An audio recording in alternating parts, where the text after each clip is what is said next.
오늘 소개할 책은 그저 하루치의 낙담입니다.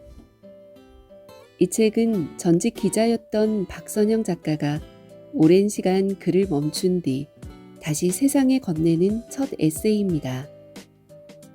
17년 동안 기자로 살아오며 세상의 가장 앞자리에서 시간과 사람을 기록해왔던 사람이 어느 날 그 자리에서 내려와 한 인간으로 남게 되었을 때 비로소 마주하게 된 마음들, 그 시간 속에서 쌓인 낙담, 회한, 윤리, 그리고 희망을 조용히 풀어낸 기록입니다.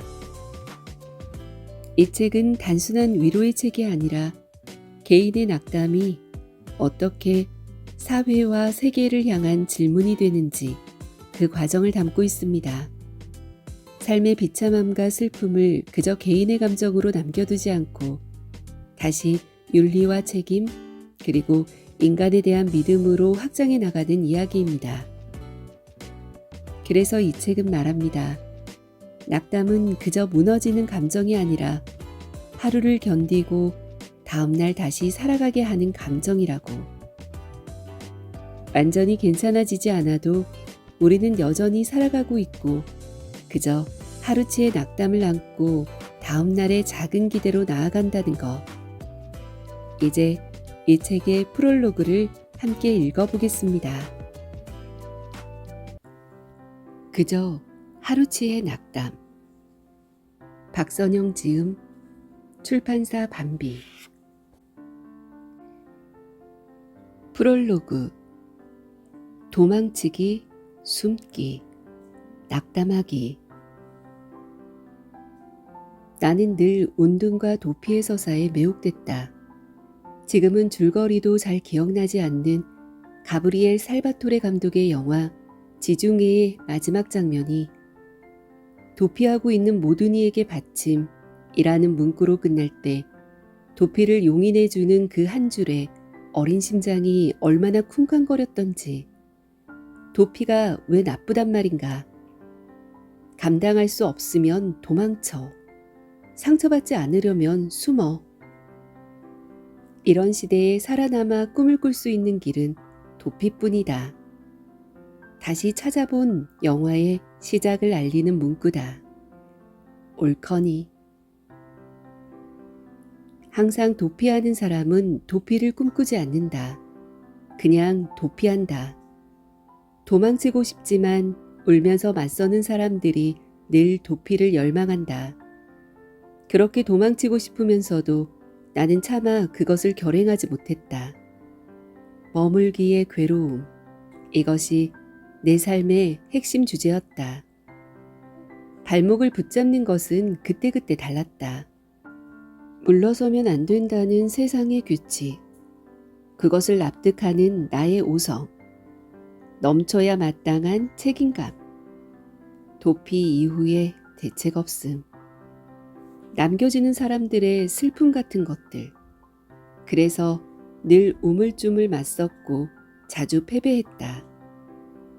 작은 승리의 경험이 때때로 있었지만 그것들이 나의 도피욕을 잠재워주지는 못했다.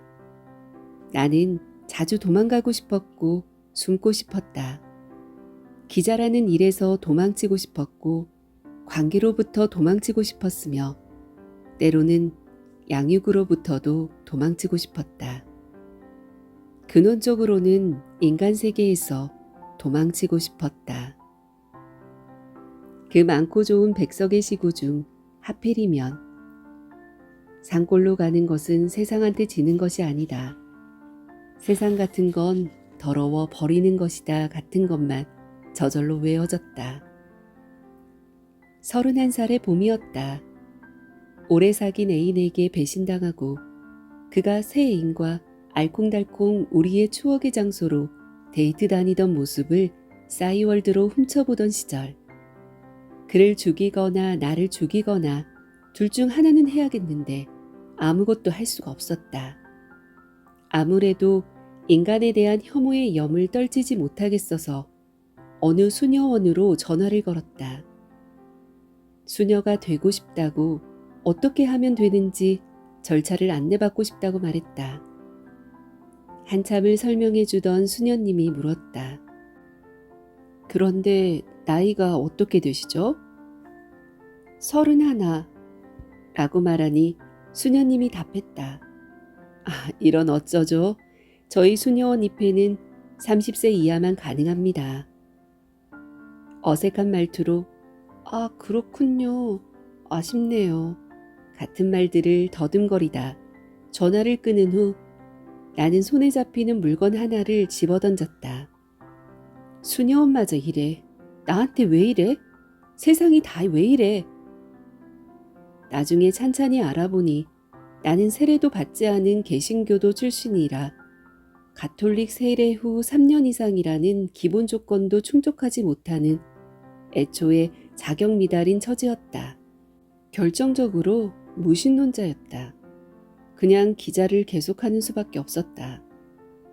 신과 함께 가라 같은 수도원에 관한 영화를 보면서 그레고리안 성가만 듣고 또 들었다. 학교를 졸업하고 쉴 새 없이 사회로 떠밀려 나온 후 나는 고독이라는 영토를 잃어버렸다. 출입처 기자실에 가면 100여 명의 기자들이 앉아있다. 회사에 나가도 그쯤의 기자들이 앉아있다. 그들의 10% 정도와는 매일 대화를 나누고 20%와는 인사를 주고받으며 50%쯤과는 눈빛을 교환한다. 태생적 에너지 빈곤층인 나로서는 이것만으로 이미 가용 에너지의 절반쯤은 써버린 셈이다. 눈이 마주쳤을 때 인사를 할 것인가 말 것인가, 무슨 말로 대화를 이어갈 것인가, 아까 봤는데 또다시 인사를 해야 하는가, 쌩 지나치고 나선 역시 인사할 걸 그랬나 같은 생각들을 하느라 나는 분주했다. 모르는 사람들이 제보와 홍보를 위해 쉴 새 없이 찾아오고 모르는 사람들에게 끊임없이 전화를 걸었다. 급하게 섭외를 하거나 팩트를 확인하기 위해 수십 통의 전화를 돌리던 날들. 뜨끈뜨끈해진 소화기를 귀와 어깨 사이에 끼우고 자동 응답기처럼 안녕하세요. 저는 한국일보 박선영 기자라고 하는데요. 를 쏟아내던 날들엔 내 입속 가득한 단내로 토할 것만 같았다. 어떤 날은 뒤통수로 스치는 누군지 모를 이의 눈빛마저 싫었고 어떤 날은 시선과 시선이 부딪히고 기운과 기운이 충돌하는 거대한 공간 속에 우두커니 놓여있는 나란 존재가 싫었다. 그런 상태로 세상을 향해 무언가를 외쳤다. 매일 외쳤고 뭐라도 외쳤다. 어제 외쳤던 걸 오늘 또 외쳤고 아무 의미도 없는 걸 나만 아는 거랍시고 크게 외쳤다. 그래서 나는 세상에 어떤 기여를 했나? 못했지. 그렇게 많은 말을 하고도 그렇게 많은 사람들 속에서 고독을 잃고도 뭐 하나 이룬 게 없다. 기자로서 나는 업적이 없다. 꼭 그런 건 아니라는 이런저런 위로의 말들은 고맙지만 없는 건 없는 거다. 나는 그저 문장을 좀 쓸 줄 아는 일처리가 깔끔한 언론 종사자였을 뿐이다. 수많은 사람과 수많은 말 속에서 당장 짐을 싸 도망쳐버리고 싶은 그 많은 날들을 나는 어떻게든 견뎠다. 심지어 인간들을 견디는 그 힘든 일을 기가 막히게 잘 해냈다. 나는 나를 세뇌했다. 저 정도면 좋은 사람이라며 모른 척 안 본 척 잘 지냈다. 유머와 친화력은 내 무수한 성격적 결함들을 커버하며 조직형 인간의 장점으로 두루 각광받았다. 사내 정치의 달인이라는 비아냥이 들려왔을 때 내가 울었던가 웃었던가? 쟤는 출세하려고 저런다. 누구하고나 잘 지내는 거 봐라. 저게 다 권력 획득을 위한 관리다 등등. 차라리 그런 사자의 권력 의지가 내게 있다면 좋았을 것을. 그럼 분열 없이 행복했을 것인데 못하기 싫었을 뿐인데 쓸데없이 너무 잘해버려서 은밀히 이런 고충을 토로하면 모두가 놀라며 믿어주지 않았던 것. 피부에 들러붙은 피복처럼 몸에 익어버린 처세, 내면과 외면의 격차, 그게 내 고통의 원천이고 이러지도 저러지도 못할 나이에 커리어의 한복판에 주저앉아버린 원인일 것이다. 좋은 순간들이 없지 않았다. 세상을 더 좋은 곳으로 만드는 데 기여할 수 있을 거라고 서로가 낙관의 힘을 쥐어짜며 뭉클해하던 순간들도 분명 있었다. 그렇게 우리들이 기울여온 술잔들, 동지애로 버텨온 절박의 순간들, 내가 떠나면 당신이 슬프니까 조금 더 머물겠다며 서로가 서로를 위해 이별을 유예했었지. 근본적으로 이 바닥에는 사양산업에 종사하는 사람들 특유의 슬픔이 있다. 그렇게 시끄러우면서도 그래서 흥겨움이 없다. 오해는 없길 바란다. 나는 원래 저물어가는 것에만 끌린다. 나는 일몰의 인간이지 일출의 인간이 아니다. 그렇지만 몰락을 하더라도 아름답게 몰락하고 싶었다. 조금은 장엄하게 쓰러지고 싶었다. 한 일이라곤 이것뿐인데 남는 것이 무의미뿐이라면 그건 너무 슬픈 일이었다. 나는 지금 너무 함부로 말하고 있다. 희망을 놓지 않고 분투하는 저 많은 훌륭한 기자들을 모욕하고 상처 입히고 있다. 하지만 나는 염세의 인간, 구제불능의 낙담가, 너무 중요한 일이니까 잘하고 싶고 잘하고 싶은데 도무지 잘할 수가 없는 여건이다. 그럼에도 잘하고 싶다면 자기 자신을 비수어 넣는 수밖에 없는데 그렇게 세월을 보내다 보면 결국은 자기 자신을 상실하고 만다. 뭔가를 해볼 수 있는 권한 같은 건 그런 자들에게 주어지지 않는다.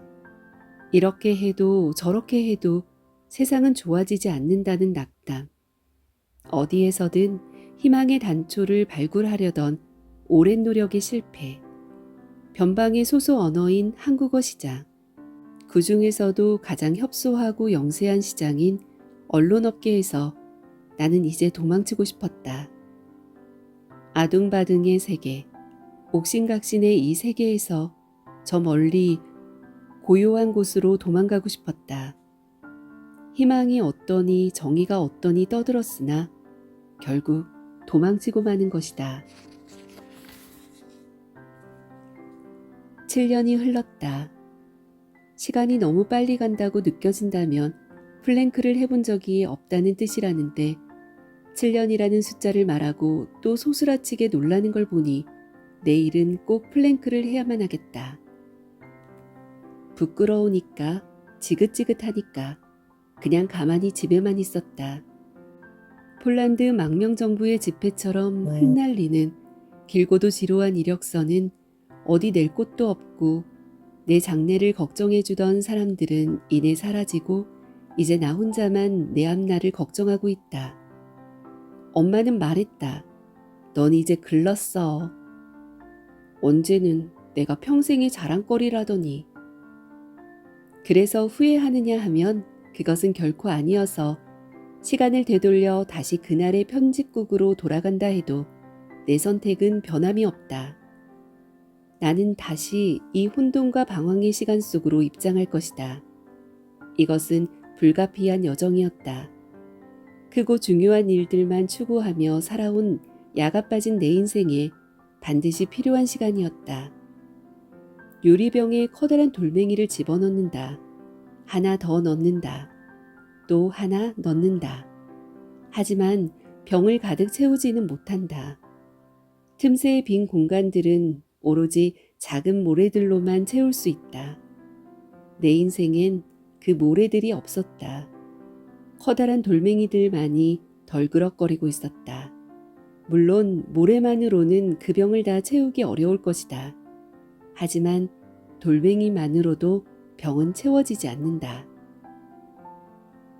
평생 가졌던 하나뿐인 직업을 집어던지고 남들은 학위를 따도 두 개는 땄을 긴 시간 동안 나는 정말이지 사소하고 한심한 일들만 했다. 기타를 배우고 별자리를 공부하며 칸트 철학 강의를 들으러 다녔다. 꽃꽂이를 배우고 중세 수도원에 관한 책들을 한동안 들이팠다. 아무 책이나 막 읽는 즐거움을 처음으로 누려봤다. 어느 날은 테드 휴스와 바람이나 실비아 폴라스를 자살로 몰아간 아시아 베빌의 평전 부조리의 연인을 읽고 다음 날은 우주인 버즈 올드린이 쓴 자기계발서 꿈에는 한계가 없다를 읽었다. 마루야마 겐지의 인생 따위 여시나 먹어라를 읽으며 회사는 노예들이나 다니는 것, 상사란 자신의 출세를 위해 부하 직원들을 착취하는 멍청이들 같은 내용에 낄낄거리다가 메디슨 카운티의 다리를 영문으로 다시 읽으며 훌쩍거렸다. 코페르니쿠스와 베토벤의 평전을 읽었고 움베르토 에코 편집의 중세를 지적거리며 별로라고 툴툴거리다가 크리스토프 브룩의 수도원의 탄생을 읽고 다시 한번 종교 기의를 진지하게 고민했다. 무직자가 아니었다면 평생 손도 댈 일이 없는 책들을 열심히도 재미지게도 읽었다. 기사를 쓰지 않아도 되는 독서의 즐거움, 쓸데없는 것을 알게 되는 쾌락. 여러분, 중세 유럽에 공부 안 하는 왕자들을 대신해 매를 맞아주는 소년들이 있었다는 사실을 알고 계신가요? 함께 공부를 배우다 왕자가 게으름을 피우거나 숙제를 안 하면 죄 없는 평민 소년을 채찍으로 혹독하게 휘갈기고 그걸 보고 양심의 가책을 느낀 왕자가 공부에 매진케 하려는 교수법이었답니다. 한심하게 빈둥거렸던 그 긴 시간이 즐거웠다고만 할 수는 없다. 늘 낙담해 있었기 때문이다. 나 자신에 대해, 나를 둘러싼 사람들과 내게 벌어지는 일들에 대해, 나의 미래와 내가 살아가는 세상에 대해 나는 자주 낙담했다. 혼자서 학교 다닐 수 있으면 자식은 다 키운 거라던 내 계산은 완전히 빗나간 오답이어서 두 사춘기 자녀의 양육이라는 눈덩이처럼 불어난 과업은 다른 어떤 일에도 집중할 수 없도록 나를 압도했다. 달콤했던 고독이 자각할 새도 없이 위태로운 고립으로 나를 몰아넣은 일도 흔했다. 세상에는 여전히 울 일이 많았고 나는 이렇게 긴 시간 동안 아무것도 해내지 못한 자신에 대해 낙담하고 또 낙담했다. 하지만 예전만큼 괴롭지는 않았다. 내가 한 것이 실망도 절망도 비관도 포기도 체념도 아닌 낙담이었기 때문이다. 낙담. 바라던 일이 뜻대로 되지 않아 마음이 몹시 상함. 떨어질 낙에 쓸개 담을 쓴다. 쓸개가 떨어지는 기분. 사막의 낙타가 흘리는 눈물인지 땀인지 모를 어떤 뜨뜻하고 축축한 액상의 정서가 이 단어에는 배어있다. 낙담. 비슷한 뜻을 지닌 그 모든 단어들 중에서 낙담이야말로 가장 사랑스럽고 대견한 단어다. 시무룩한 얼굴과 축 처진 어깨, 저무는 석양처럼 한쪽으로 기울어진 고개를 한 채 떨어진 쓸개를 주워 담으며 하는 말. 에이, 다시 한번 해보자. 쓸개를 떨어뜨린 채 계속 살아갈 수 있는 사람은 없으니까. 이 단어에서 풍기는 한시성은 마음껏 낙담하도록 거대한 자유를 준다. 작은 일을 도모하며 작게 실패한 사람이 금세 딛고 일어나 다시 이뤄낼 그 작은 무언가를 낙담이라는 단어를 들으며 상상한다. 손에 든 지갑을 실수로 잠시 땅에 떨어뜨린 것처럼 용기와 줏대가 잠시 소강하는 것뿐 다시 집어올리면 그만이다. 때로는 후두둑 눈물이 떨어질 때도 있지만 손등으로 재빨리 훔치며 슬쩍 웃어본다. 괜찮아. 아무것도 아니야. 정말 아무것도 아니야. 나는 절망하지도 않았고 비관하지도 않았고 체념하지도 않았다.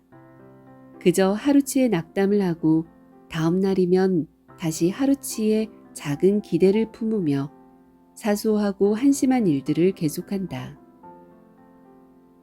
내가 하는 이 작고 한심한 일들이 언젠가는 쓰일 때가 있을 거라고 믿는다. 뭐 꼭 쓸모가 없어도 괜찮다. 내 유리병에 돌멩이들이 덜그럭거리지 않도록, 거친 돌들의 격돌에 유리병이 깨지지 않도록 그 작고 고운 모래들이 완충해 줄 테니까. 지난 7년간 나는 제법 많이 울었다. 모래에 눈물이 섞였으니 그것은 더욱 탄탄하다. 지금 내게 필요한 건 크고 텅 빈 것이 아니라 작고 꽉 찬 것들이다. 더 이상 나는 덜그럭거리지 않는다. 나는 내파하지 않았다.